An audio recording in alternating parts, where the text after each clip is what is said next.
Welcome back to Backward Point. I am your co-host, Bashar, all the way from Canada, and joining me from the other part of the world is my co-host and my brother Nazar Sayed, man. Ready for your service. for the service of the fans. Yeah. This is going to be a World Test Championship final review, as well as a Ashes preview. So I'm excited, and I think we should get straight into it. The World Test Championship final just concluded a few days ago. Um, not as gripping of a match as I expected. I mean, you're expecting the two best teams on paper, according to the World Test Championship standings, to make the finals, which they did. I mean, the last time it was India versus New Zealand, and New Zealand qualified because Australia were just a bit behind on some overrates, and they got a penalty because of that, so they didn't have the points to make it to the final.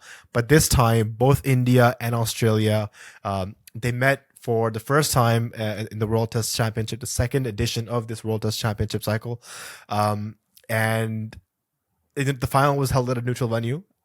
Despite all the games of these teams being played at both home and away.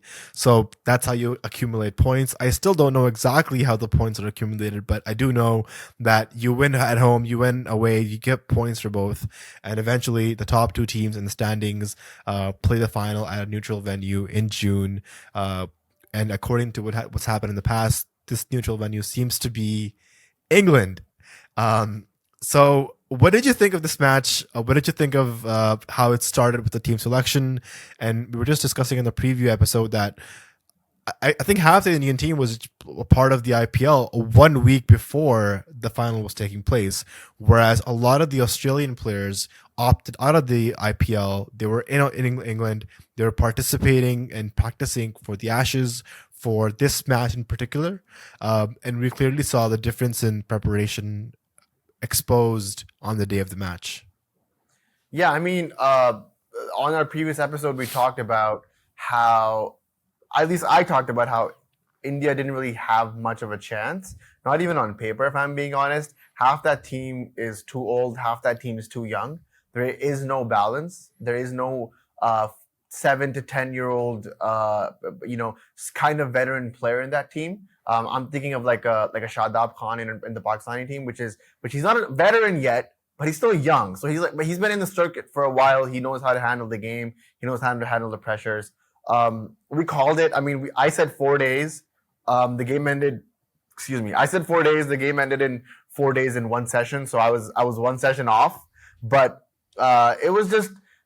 I felt like India never really showed up for the World Class Championship. They were still in the IPL mode.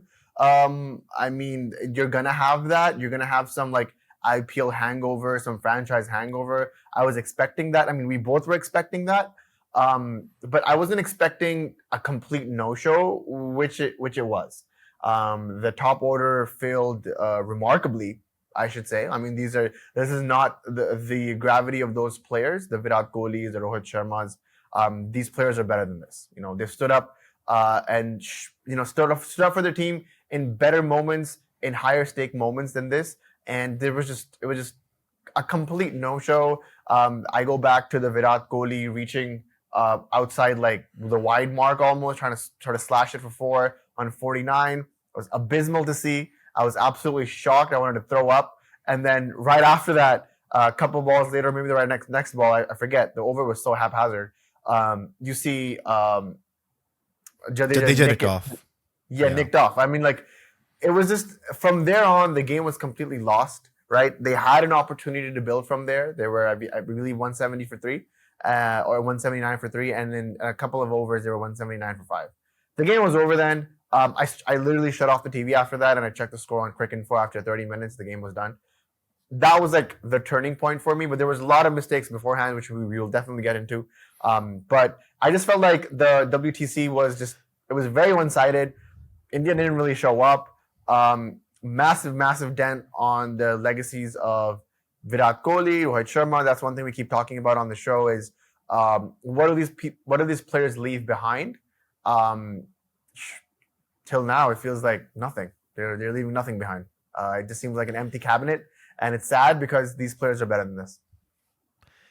Yeah, I think you also mentioned that these players have stepped up in the past, these batsmen, and I actually have an argument against that. I have some stats regarding Rohit Sharma and Virat Kohli's numbers in ICC knockout finals, and so we'll get into that shortly. But I just wanted to start off with the team selection. So not even the match, but before the match, the team selection. Josh Hazelwood, which is part of the big four Australian bowlers, including Mitchell Stark, Pat Cummins, Nathan Lyon, and Josh Hazelwood as the fourth and most important part of that puzzle. He was unfit, so Australia had to play Scott Boland, who is an incredible bowler, someone who's very impressive, bowled extremely tight lines. We've seen him before in the Ashes in England, in Australia, and he absolutely rattled the England team with his tight line lengths, and just going through bowling that channel of the four on the top of off stump day in day out, and questioning the batsman's inside and outside edge. And then India, they were without their trump player Rishabh Pant, who was a vital part of their team, and a vital reason of as to how India is actually they got here to the finals. And aside from that, Jasprit Bumrah from India was also one of the highest wicket takers in this World Test Championship cycle for them. He was unfit, along with Ashwin, who did not play the match. They opted for playing Jadeja instead of Ashwin, which I think was a bit shocking to me because Ashwin is somebody who has 475 Test wickets, and he also has great numbers with the bat. We've seen Australia carry on Nathan Lyon, still playing him regardless if it's spinning conditions or fast bowling conditions. Whereas India opted for more strength to their batting with having Jadeja play instead of Ashwin. So that was for me like the first shocking call. Like, I mean, I guess that's how the combination wanted to go.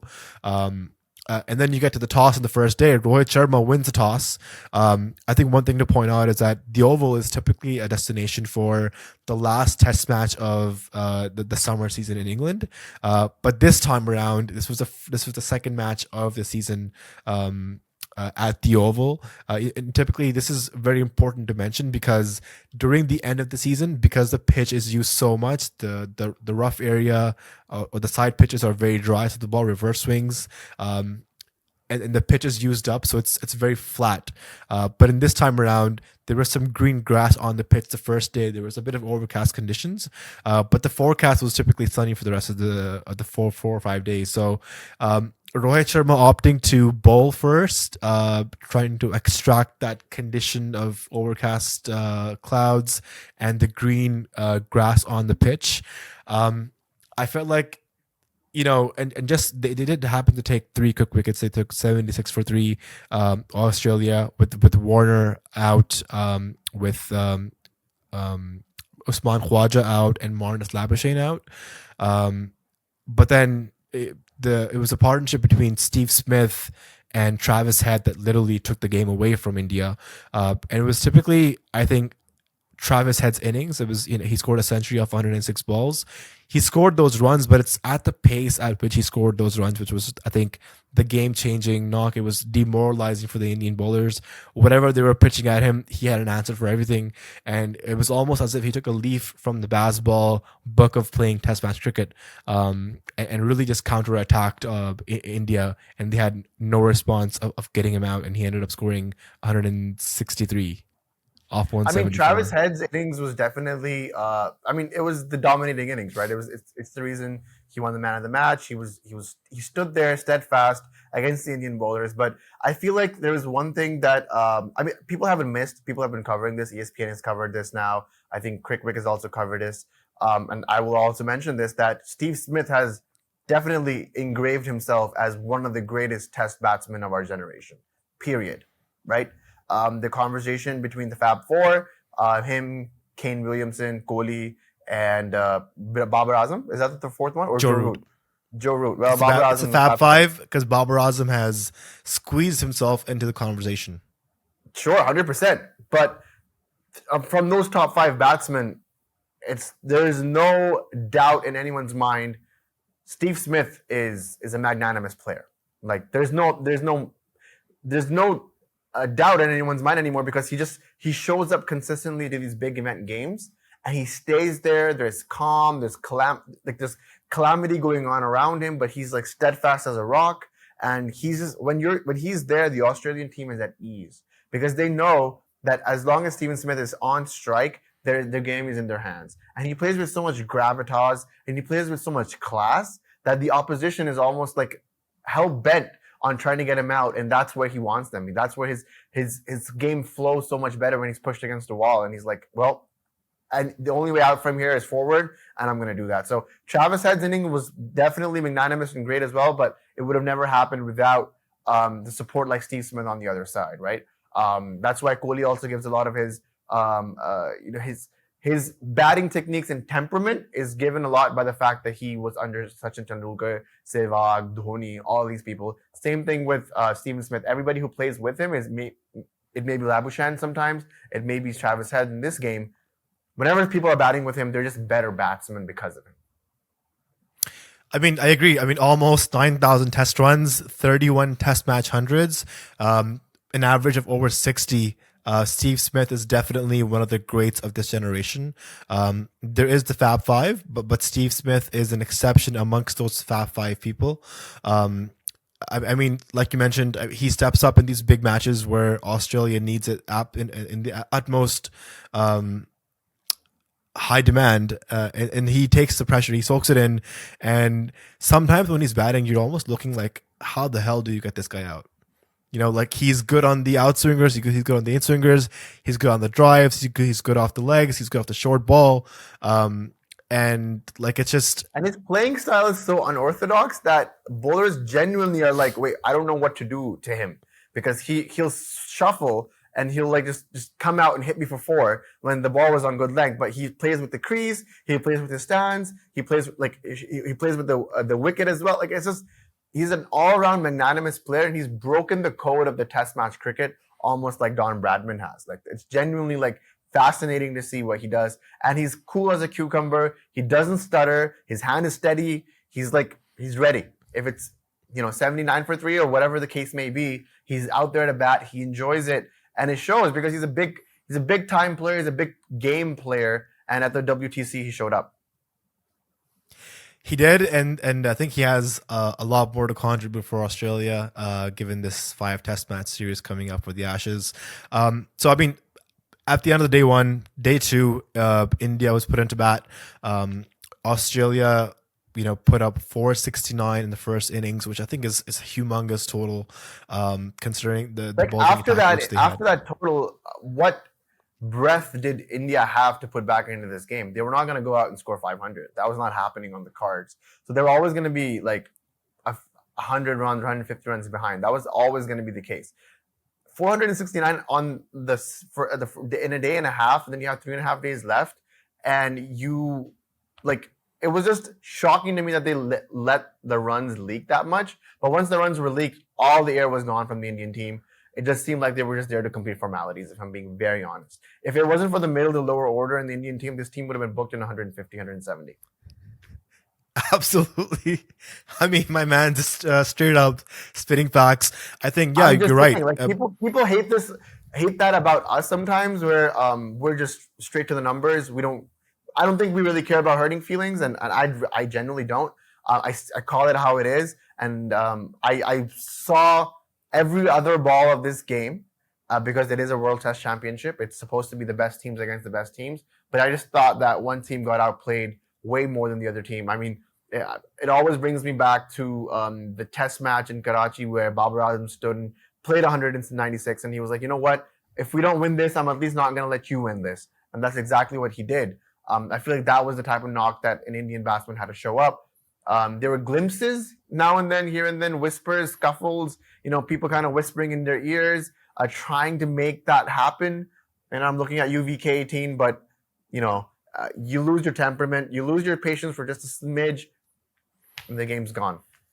I mean, I was just looking at, how some of the Indian batsmen got out of the first innings. I mean, Shubman Gill and Cheteshwar Pujara both got out leaving the ball, and the ball knocking off their off pegs, off stumps. So that was just shocking to me to see. I mean, like your experienced batsmen, there's Scott Boland and Pat Cummins. They're challenging the outside edge, and you know exactly that they have the ability to nip the ball back in. Pujara being an experienced batsman who has solid defense. People call him, Rahul Dravid 2.0, the wall. And for him to and Relax, relax, for relax. Pat Cummins to break down the wall and knock off his stumps. Shubman Gill, we talked about him last episode. An exciting young talent, but I guess there's Okay, more I don't for know him about to. Pujara being Rahul Dravid of this generation. No, no. Rahul Dravid is one of the classiest batsmen that I've ever seen in my life. His forward defense should be like statued and put into every cricket ground. That's how beautiful it is. Rahul Dravid is the man. He is the man who saved a lot of Test match cricket for India. Like he's the guy. I don't know if Pujara is the guy. Clearly not as remarkable as Dravid is at all. So please, I mean, like people like to be hyperbolic now in these days. Pujara and Dravid have no comparison, in my opinion. That being said, yeah, I remember. I think on one of our stories, you shared, "Hey, Indian cricket team, play with the bat. Use Your bat, yeah. Yeah." And I was just like, "This is exactly how I'm feeling." Like the ball is on fourth stump; it's moving in and out, and these guys have the lack of judgment, I should say, to leave it. I mean, it almost reminded me of, well, actually, not to say that, but because what it reminded me of was the Mohammad Asif spell against India. But that ball that Mohammad Asif brought in was like off sixth stump. That was way far out. So like, VVS Lakshman leaving that, I totally get it. Happens to the best of us, but it was reminiscent of that. Like I wasn't expecting the Indian batsmen to be that defensive, where they're like not even open or confident enough to play a fourth stump ball. Like I know Virat Kohli has some issues with that time and time again. He's as a great batsman that he is. Everybody has flaws. That's his chink in his armor. But seeing Shubman Gill go out like that was again appalling. I just have a question for you. Because as I was watching the game, this kept coming up to me, and I was like, is Shubman Gill a Test match player? Well, I think Test match cricket and its dynamics are changing day by day. I mean, you look at how the England team is playing basketball. All of their players are sought after in T20 cricket and IPL, and so they're looking to play. Shubman Gill may be a good T20 contract player or a franchise cricket player, but is he a Test cricketer in your eyes? I think India is trying to groom him as the next all format opener for them. So and they're sort of lacking a batsman who's young, who's dynamic, who can take the torch forward from Virat Kohli and Rohit Sharma, and so they're investing into Shubman Gill in hopes that he'll be that next guy for them. And so I think he may not be a Test player right now, but he definitely has the ability to turn into one. He's stylish. He's got a good technique. He plays aggressive attacking cricket. And I think that's the brand of cricket that Rohit Sharma wants his team to play. You know what it is? I think I pinned it down. He's too tall. He's a tall lad. And history shows that shorter dudes in cricket are known to be better batsmen. You can look at Sachin, you can look at Brian Lara, Ricky Ponting was a short dude. Hanif Mohammad was a short dude. Javed Miadad, I'm trying to think of more short dudes. Sanjay Jayasuriya was a short dude. Mahela Jayawardene, one of the greatest Test batsmen of all time, short dude. Shubman Gill is just a little too tall for my liking, probably. But he just seems awkward in that format right now. I haven't really seen him blossom like that in red ball cricket, white kit cricket, I should say. So I'm a bit hesitant to see where this. I'm hesitant with him being a Test cricketer, but I'm curious to see where it goes, because clearly right now at the WTC the experiment has failed. But I guess we'll see a little bit more of him around. One thing I wanted to bring up was Virat Kohli, and you mentioned him struggling outside the off stump. The first innings we saw him get nicked off by Mitchell Starc. It was the same area that he's been struggling in since 2014 England series. The ball outside off stump, Virat Kohli does not seem to be working on his technique to improve that weakness of his. The first innings, Mitchell Starc got him out, nicked off, same area. Second innings, it was an even wider ball on fifth stump, and he was out there driving it, nicked off to Steve Smith. It was wider than fifth stump, no? It was quite wide. It was like 6-7 stump. Like I don't even think that's it was really wide. uh, it's shocking. Virat Kohli's test match numbers in the last few years are shocking. He averages 19 in 2020. He averages 28 in 2021. He averages 26 in 2022, and he has no hundreds between 2020 and 2022 in test match cricket. And he only averages 45 this year because he scored 186 in one innings, which accounts for half the runs he scored this year. So it's the first time in his career in a long time where his test match average has dipped below 50. He is currently at 48 point something. And so I think these are concerning numbers for him, for Virat Kohli, as a batsman who values test cricket so much. Some people are saying it's because of, the influx of T20s, white ball cricket, and the IPL. When you don't prepare for test matches as you should, the numbers But reflect wasn't the Pujara same. like in the county like literally like 2 weeks ago? I swear I read this. Yeah, Pujara, and I think someone else, Pujara and Steve Smith were playing for the same county team. So Steve mean, Smith coming clearly. in. Somebody took more out of that than the other person. Come on. Yeah, I mean, I think it definitely helps for you to acclimatize with the conditions, but I just think the quality of bowlers in county versus international cricket are very different, right? You might have Yeah. like one or two good bowlers in county versus in international cricket, there's like five really good bowlers at you all the time, challenging your technique, your temperament. Um, so I think in that sense, that's why Pujara never really got going.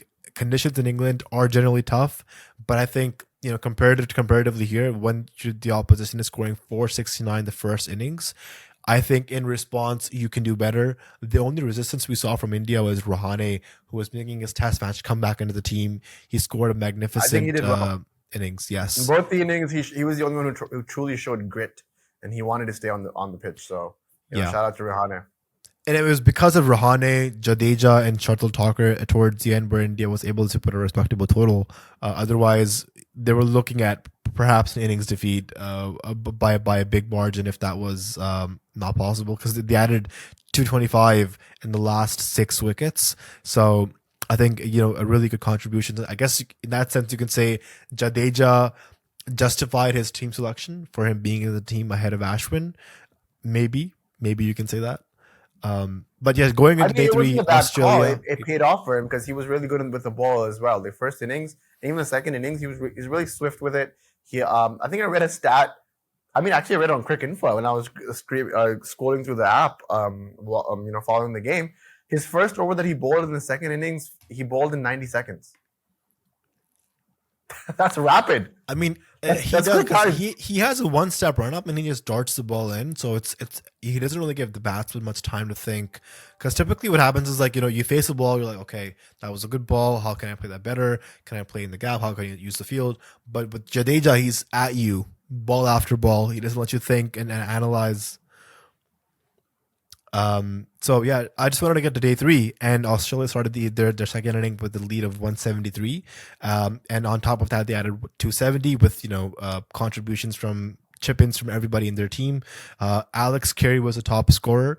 Alex Carey almost reminds me of an Adam Gilchrist, somebody who comes in at number 7 and plays aggressive attacking cricket. He's a left-handed batsman, also a wicketkeeper. So sometimes he gives me that Adam Gilchrist vibes. Obviously, Gilchrist was on a different league of his own, but because of his contribution, because of Mitchell Starc towards the end, they added 270 more runs, and they declared with giving India a target of 444. I feel like this was interesting because they could have scored more runs. They had a lot more time, but they almost give India a sniff. They're like, okay, here's 444, go for it, try, attempt, chase for it. And then come India's batting. They had a decent start. And then came that catch from Shubman Gill, that controversial catch that has been the talk of this test match. And I was lucky enough to watch that live when it was streaming. And from my naked eye, I felt like Cameron Green had his fingertips underneath the ball. There were some angles where it looked like the ball was touching the grass, but for me, just real-time vision, I felt like Cameron Green caught the ball on the full. The on-field decision was out, and that's why Shubman Gill was given out. You know, oftentimes these decisions go against your favorite. Sometimes it goes for you. Like for example, if you look back at the 2022 India versus Pakistan match, that no ball, that waist height no ball that Mohammad Nawaz allegedly balled to Virat Kohli, I know at the time, were absolutely infuriated that this is not a no ball. But the Indian fans were like, oh no, that is a no ball. The umpire called for it. Let's respect the umpire's decision. On this case, I'm seeing a lot of Indians go against the umpires, criticize the decision of the on-field umpire and third umpire. Actually, even Shubman Gill himself tweeted an angle of that catch, and was just disappointed. So I think, in these scenarios, you have to accept the umpire's decision. Sometimes, like I said, it goes for you. Sometimes it goes against you, and that's just the nature of the game. Yeah, a lot of outrage when that happened. I remember my Twitter timeline just blew up. It was actually trending for some reason in Pakistan. So I definitely followed it. I think my opinion is the same as yours. Naked eye, it seemed like it was out. A few different angles suggest that it was out. A few different angles suggest that it was not out. On-field decision was out. I mean, at this point, you're just pulling at hairs. Like if the decision was made, you have to respect it. It reminds me of Saud Shakil from last year as well, or was it this year? I forget the timeline a little bit. But that was very similar as well. You respect the decision. You go out. I don't know if that catch or if that innings. I don't know if Shubman Gill had stepped in the second innings wanting to score 400 if he's in his Brian Lara mode or not. I mean, respect to Shubman Gill, but like he still hasn't proved his mettle. So I don't know how much of the balance was shifted of the test match from that one catch. That being said, yeah, but India did make a recovery after that. They just blew it. So that catch in this larger scheme of things, sure, it may have moved the scales a bit here or there, but India were able to bounce back, and they did show some sort of resistance before completely choking to Scott Boland's magical over. So, yeah, I mean, tough luck, Shubman Gill, but this is part of the game, man. This is what you signed up for. Day 5, do you think India had a chance with them needing 280 to win and inform Rahane on strike with Virat Kohli? I mean, Virat Kohli, his MRF bat says it's the Chase Master Edition, and Virat Kohli is the king of chasing scores. I think, if there was any batsman you want on strike, to chase any total, it has to be Virat Kohli. And in that sense, having Virat Kohli and Rahane on strike on the crease on day 5, needing 280 to chase, I felt like there was maybe a sniff there, but again, people were way too optimistic. Test match cricket is very different. Day 5 means you've been toiling on your body and your mind for 5 days, and on the 5th day, to chase 280. Against a quality Australian bowling attack, it was a very far-fetched idea, and it was too much to ask. It was too much to ask. The shot that Virat Kohli played on the day 5 sort of showed how mentally worn off he was, because on any typical day, any batsman would leave that ball, just let it go, and then for him to just go after it, nick it off, to slip, for Steve Smith to take a blinder, I think. Just showed exactly where he was mentally. Yeah, I totally agree with you. I felt like when the 5th day started, India didn't really have a chance, if I'm being honest. What India needed was a 250 ball, 150 runs from Virat Kohli, or like a quick double century, which is like this. These words coming out of my mouth are also ridiculous. Like it's insane to do that. That's what they needed, though. They needed a blinder, a once-in-a-lifetime innings, quite similarly like how Kohli had a once-in-a-lifetime innings against Pakistan in the World T20 Final, in the World T20 group stage matches. He played one of the best innings of his life, of his career, to seal that victory. So he needed one of those here. I don't know if he was looking very confident. He did look a bit worn out, like you said. And once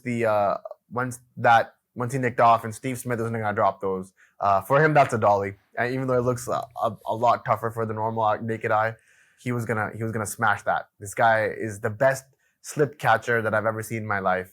he wasn't going to drop those. Virat Kohli we talk about. He's in the discussion of being one of the greatest batsmen of all time, up there with Sachin, with Ricky Ponting.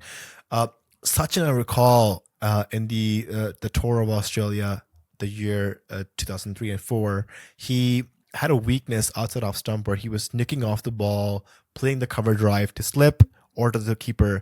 And there was just one particular innings that he played where he decided consciously not to play the cover drive the whole innings. Yeah, I remember this. And he did not play the cover drive. And he made 241 runs, which is, I think, his highest test match score. So maybe Virat Kohli should look to do a similar thing. I mean, learn something from Sachin Tendulkar.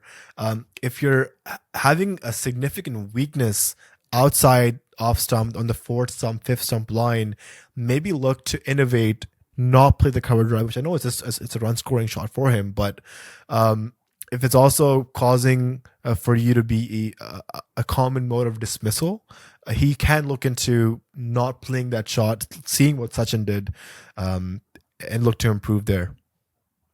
Yeah, I mean, the caveat to that story is that Sachin Tendulkar did again start playing the cover drive after that game. It was just he just needed his confidence back, just needed his swagger back, and he got it obviously. Like Sachin Tendulkar is the greatest of all time. Well, I don't know if that mentality would help Kohli. Kohli is a lot more aggressive than Sachin was. Sachin was calm, collected, very Dhoni-esque. Just cool. You wouldn't really see him lash out.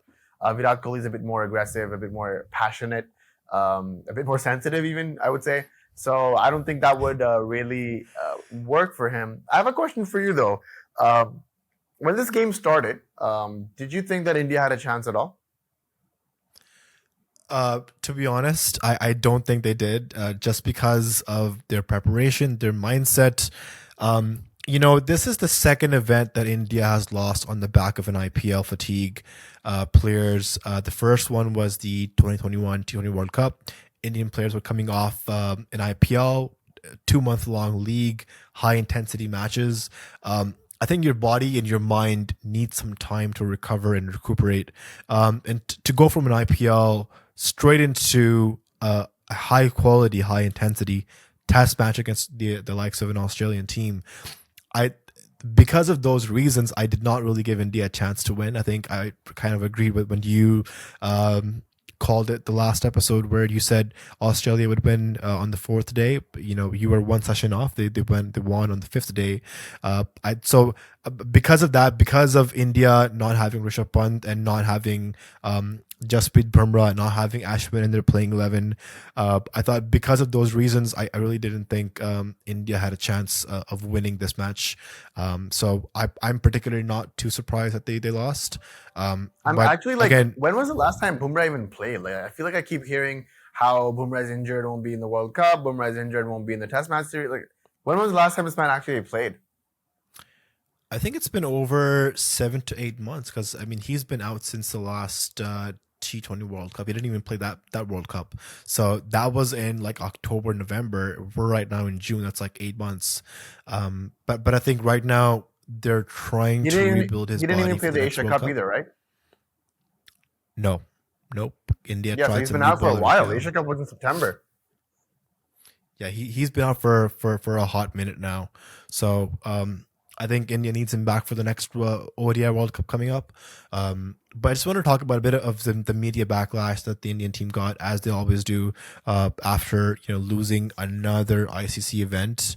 A lot of the reasoning behind them losing this is like I mentioned before, the Indian team focusing so much on the IPL money. There was fans saying, why couldn't Rohit Sharma or Virat Kohli miss a few matches of RCB or Mumbai Indians to come to England to focus on preparing for this World Test Championship? What's more important at the end of the day? I remember you talking about this in one of the previous podcasts where you said, what is going to be a more significant achievement if Virat Kohli wins the next 4 IPLs, or if he actually goes on to win an ICC trophy? Like, what is going to be remembered at the end of the day as part of his legacy? And I think that's what we're missing. Maybe players don't have their priorities in the right place, and this goes the same alongside for the cricket board, for the BCCI as well. What are your thoughts I'm on that? Do you think the IPL is the reason why the Indian team lost this ICC trophy? I mean, I've already heard conversations. I'm already hearing conversations from the media backlash about how they're literally thinking about moving the IPL now. It's too close to the WTC. They expect India to be back there in 2025, so we can't really have an IPL like a few days after or before the WTC final. So they're already like in panic mode, as the Indian media usually is, as the BCCI usually is, very reactionary. I feel like the Indian media and the BCCI feel that their players are like Greek gods and that they're not human. What I mean to say by that is that a T20 mindset. You have a 6 week long league that literally blocks off chunks of these players' calendars, so they're not allowed to be anywhere else. Pujara, who's like a known Test match player, doesn't really get picked for the IPL, so he goes to play county. Apart from him, everybody else is like that T20 blast mindset. And within 6 days, you cannot expect, without any match experience, without any change in mindset, change in an environment, you can't really expect an RCB captain to go out and bat at number 4 with like 70 down. Like you can't do that. Same thing with Rohit Sharma. Rohit Sharma felt like he was playing a T20 in some areas of this game that just passed. So that definitely affected their outcome for sure. That being said, I think BCCI is really looking into how it's been 10 years since India has actually really made an effort.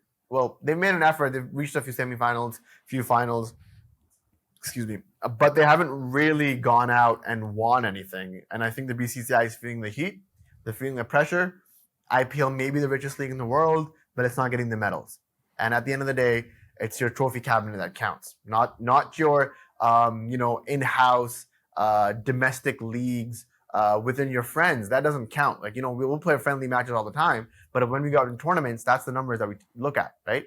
So yeah, I mean they got to take a hard look at what they're doing and what their priorities are at. If their priorities are capitalistic and they want to keep making money, well, then nothing's wrong. Then you don't fix anything because nothing's broken.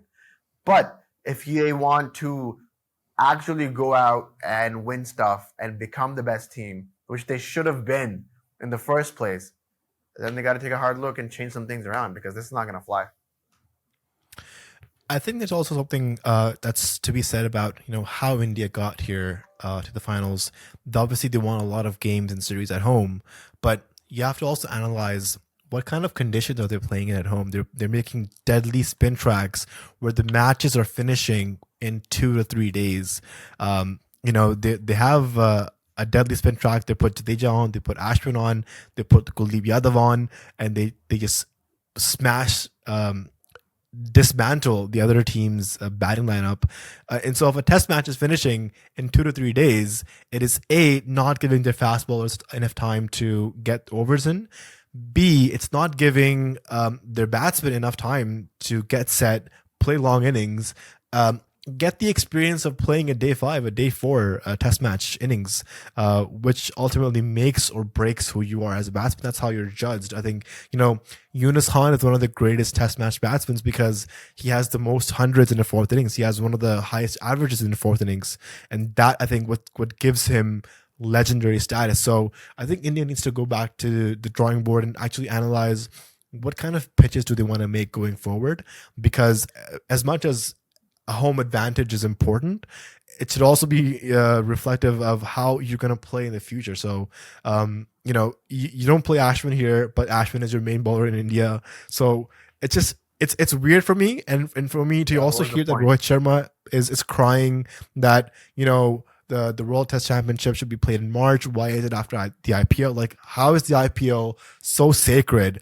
Like, is it above Test match cricket, the ultimate test? Like that just it pisses me off. And it's so funny. He was also like, the the WTC should be a series of like 3 games. So like you lose the game, so you want the best 2 out of 3. That's your call, really, Rohit Sharma. And I think it's so funny and ironic that 2 Pakistani cricket fans and Pakistanis are sitting here talking about pitches. When we notoriously have had the worst pitches that I've ever seen, and my eyes bleed every time I see the Karachi Stadium. The wall that we have laid upon the floor, a concrete floor that we laid upon, against the Australian English series, and somehow still found a way to lose that. So props to the Pakistani team for that. I just think it's funny that we're discussing this, but definitely their planning was a bit wayward in the sense that, like you said, like they had Ashwin in all their games that they won, and then because then practice for England. Like if the neutral venue is going to be an English stadium, then practice for that. Like make green top pitches, or if you can't make green top pitches, you know what? One of the things that I don't understand the argument, and I'm no pitch maker, I'm no groundsman, so maybe this is coming from a very ignorant place, is that it's the subcontinent people keep complaining that, because our temperatures usually near the equator is very hot and humid, the pitches are dry, they're dusty, good friendly spin surfaces. Okay. But we have areas in the subcontinent that resemble English Australian conditions.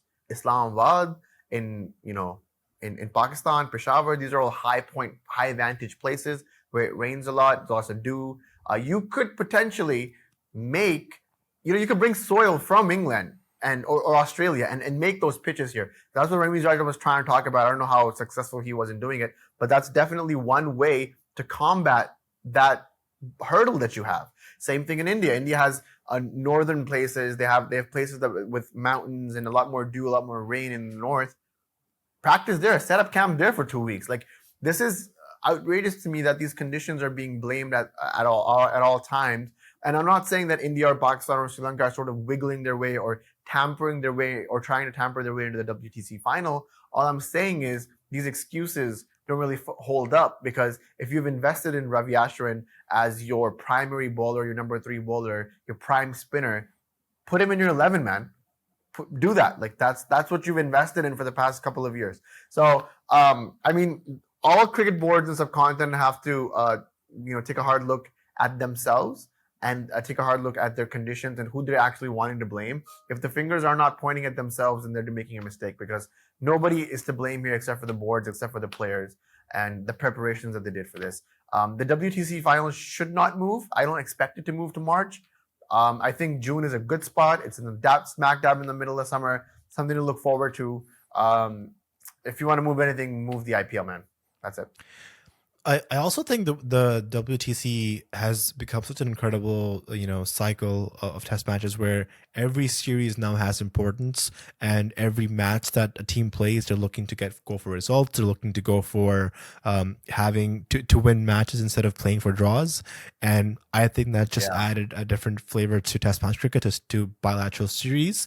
And I love what ICC has done here with the WTC. Where do you think the Indian team can go from here? I feel like there has to be a lot of rethinking, maybe some reshuffling in their batting order. I mean, Rohit Sharma, I know he's the captain. Virat Kohli is the mainstay in the middle order. But if I just quote you some of their stats in ICC knockout finals, or just finals of tournaments, Rohit Sharma has played 16 matches, 494 runs at an average of just 29. No hundreds and just 350s. Virat Kohli, on the other hand, has played 12 matches, 392 runs at an average of just 32. No hundreds and just 150. So some people are saying it's because of their batting that they're losing their matches, which is kind of weird because this is the Indian team. This is the mighty Indian batting lineup. So there could be some changes there. Rahane has made a comeback.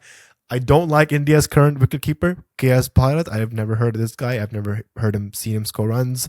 And if you're looking for sort of a like-for-like replacement for Rishabh Pant, who might be out for the next 6 more months or 1 year, they can go for adding Ishan Kishan on their team.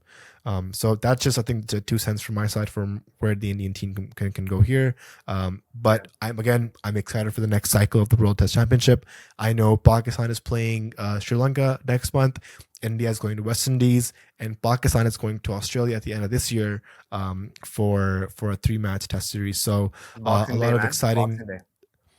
of exciting test matches and test series to come. The Ashes is right around the corner, and I think we wanted to do a sort of like a bit of an Ashes preview as to what we think. I would suggest that we kind of hurry that up a little bit, just because I'm losing light here.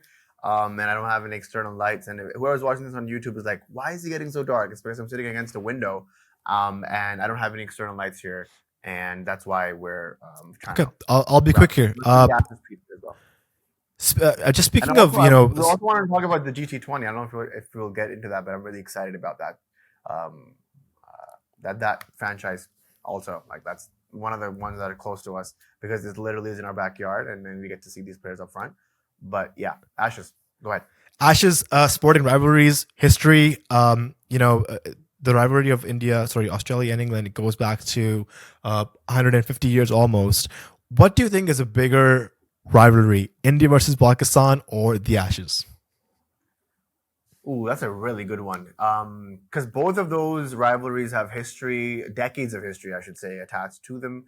I mean, the Ashes is just prestigious, right? It's like the Manchester Derby, or it's like uh, it's the Lakers versus the Celtics. It's insane. The history goes back so far. The interest of the game starts from there. The Ashes, the symbolic nature of that game, and what it represents to not just the cricketing fraternity, but the teams themselves, the nations as well. It's insane. But the electrifying energy that a Pakistan India game has in all formats, Test match, we haven't seen that in a really long time, but ODI cricket, Test cricket, and T20 cricket, it's just the next level. There's more eyeballs on it. Um, Definitely a lot more high octane. Unless the Pakistani and Indian government fix these weird relations that they have going on, I feel like the rivalry just keeps getting more intense and intense because there's a narrative behind it, and I appreciate both of them though. I think both of them are really good for the game of cricket. They really entice people to watch those games, even the fair weather fans and all that. They come in and watch those games, the Ashes and the Pakistan India game as well. I just hope and wish there are more rivalries like that sprout up in the cricketing fraternity. I know England and Ireland have a thing going on, which is kind of fun sometimes to watch. I know Afghanistan and Pakistan have a thing going on as well, which is also fun to watch. So there's more of that would be welcomed. But yeah, man, I'm really looking forward to the Ashes. There's been a lot of smack on the media from Stuart Broad, from the Australian cricketers. I mean, it's just fun to read, fun to hype up, and they're all in, man. They're all in. I'm really excited to see Jimmy Anderson come back, hopefully, and I'm really excited to see Stuart Broad right next to him. So it's gonna be a thriller. I'm more excited to see how the baseball turns out to be played against Australia. It's always fun to play when there's no pressure. I know there's always pressure in international cricket, but Ashes series has a different pressure altogether. And for the England batsmen to play baseball style of attacking cricket against Mitchell Stark, Josh Hazelwood, Scott Boland, Pat Cummins, Nathan Lyon, I think that is what I'm most excited to see, because if things don't go for England's favor in their batting lineup, there's going to be a lot of media backlash, and I just want to see if Yeah. that force them change the way they play, or even just to see how Australia responds to baseball. So 5 Test match series. I'm super excited. There's a lot of history involved. I love Test match cricket, but I love it even more when it's played in England.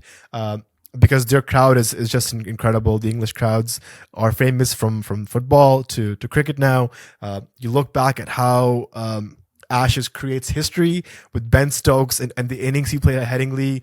Just an Oh, man. incredible knock. Always goosebumps From whenever I think about that innings. That's insane. Sometimes when I'm bored, I go back and I watch that innings, and it just gives me hope. It brightens my day, and it just changes my perspective of life. So I'm excited for the Ashes. I'm excited for what's to come in the coming months for cricket. Speaking of the I GG20, have a, we'll I have a come quick to theory that. before we wrap this up on the Ashes. I think that if England managed to convincingly beat Australia, that baseball will now become a feature in all Test cricket. I genuinely think that more and more teams are going to start moving towards the baseball model. I hate that name, by the way. It's the worst marketing I've ever seen in my life. But it works, it sticks, it's catchy. If England convincingly beat Australia in the Ashes, baseball will become a staple in Test cricket. I believe that wholeheartedly. That's all the proof that any team needs to know that this is how attacking cricket is done. And you just need 5 more games to prove that, man. 5 more games. I mean, I'm trying to learn from Brendan McCullum, and he wants England to play basketball. I'm captain of my local club for T20s, and I want them to play bashball. So I'm like, guys, bashball, let's go. From ball one, let's attack. Let's go for it. Yeah. And maybe if that works, I can give a quick pep talk to Babar Azam on how to play bashball in T20Is. He's in your ends. He's on the eastern shore of the North American continent, so he's not that far off. We are breathing the same air quality index due to the poor forest fires in Montreal. So Babar Azam be like, "Look, this is the worst air in the world. This is worse than Lahore, really? Nah." Coming from Lahore, this man cannot catch a break. All he wants to do is breathe air that is pure and fresh, and he still gets the worst air that man has ever seen. So. Tough luck, okay, man. so you're losing light. I'm gonna let you go. This is Bashar signing up. This is Bashar signing off from Backward Point Podcast. If you want to support the podcast, you can subscribe on YouTube. Press the bell icon so you can know when we upload. You can follow, rate us on Spotify, Apple Podcasts. That really helps. So this is Bashar signing off, and from the other end of the world is Nazra signing off from Karachi right now as well. I don't know when this goes up, probably in a couple of days, but the Biparjoy the cyclone has not hit Karachi yet, and fingers crossed that it does not, but it is really musky and gray out there. That's why we're losing light. So take care of yourselves. Pray for us. Pray for yourselves. Like, subscribe, all that stuff. Leave a comment, discourse. See you guys on the other side, man. Take care. Stay safe.